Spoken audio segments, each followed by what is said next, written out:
Hi, everybody. Thanks for joining me this morning, or whatever time of the day it is for you, for this prayerful pause with the pastor. One of our book groups, one of our acts of faith at South Presbyterian, recently read this book, A Bigger Table, Building Messy, Authentic, and Hopeful Spiritual Community by John Pavlovitz. And I loved it.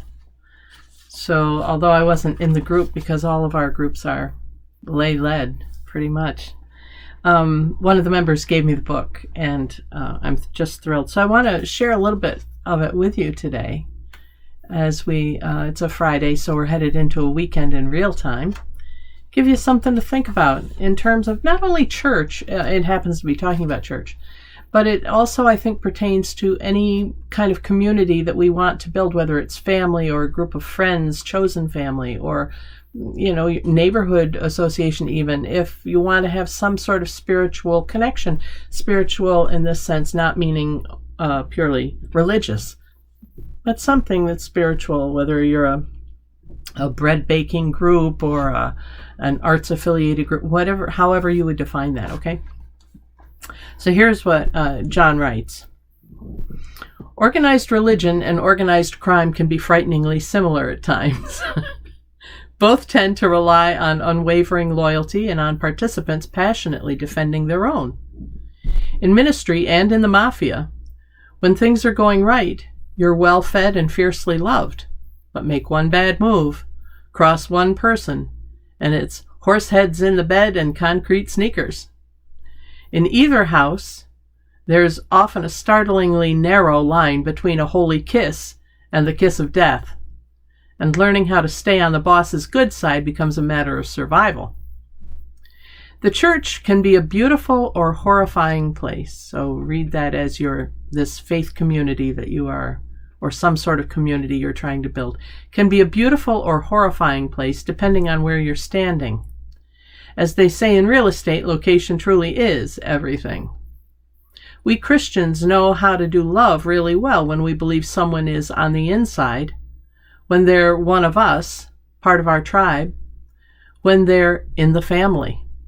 There's a tangible sense of shared purpose and mutual affection that comes with being part of a local faith community, a feeling of belonging that really does transcend almost anything one can experience. When the church is being its best, or your community, Christ-reflecting, barrier-destroying, table-expanding self, it's pretty difficult to beat for sheer fraternal belongingness and for making you feel like you're part of something greater than just you. The problem is that the deep familial bond that religion nurtures can so easily become toxic, so quickly be turned inside out when someone is perceived as somehow deviating too greatly in either behavior or belief, what a mob boss would call going against the family.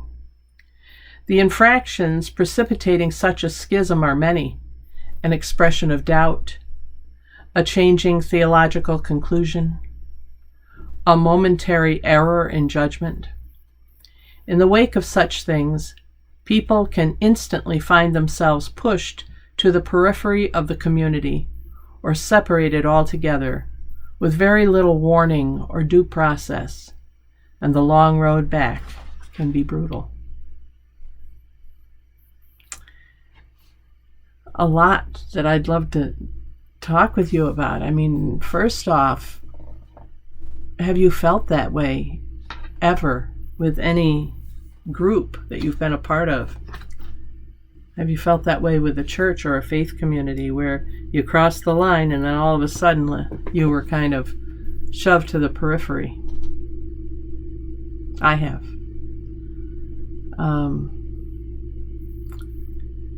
And it's short of shunning, although some religions still do that.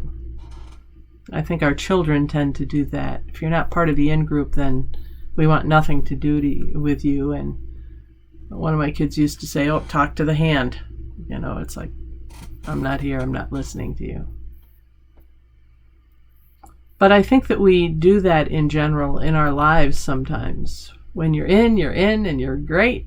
And when you're out, you're really, really out. I think my dad tended to be that way a little. I think that used to upset my mother, who was, I think, a little more objective about people than he, and maybe saw a fuller spectrum of their behaviors. But I think we all tend to do that, not just in the church. And if you're part of other groups, I think this applies there as well, in your own way. And yet, being the minister that I am, I'm going to tell you that we're supposed to be embodying Jesus and embodying his values. We're supposed to be disciples on the way, or disciples of the way. And that means not doing that, doesn't it? It means welcoming all. It means drawing the circle larger to include more people, not smaller to exclude people. It means not letting our doctrine and dogma get in the way of just welcoming people. It means even if you're Presbyterian and you want to do everything decently and in order, sometimes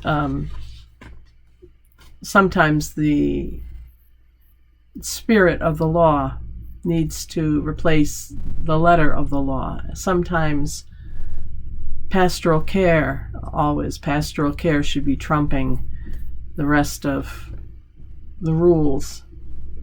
Find a way to make it work. And yet that's a real challenge for a lot of us, not just Presbyterians. Real challenge for a lot of us. So my challenge for you this day, especially if you're heading into a weekend and we won't be talking for a few days, is to look around you. If you're a part of a faith community, take a look at your faith community.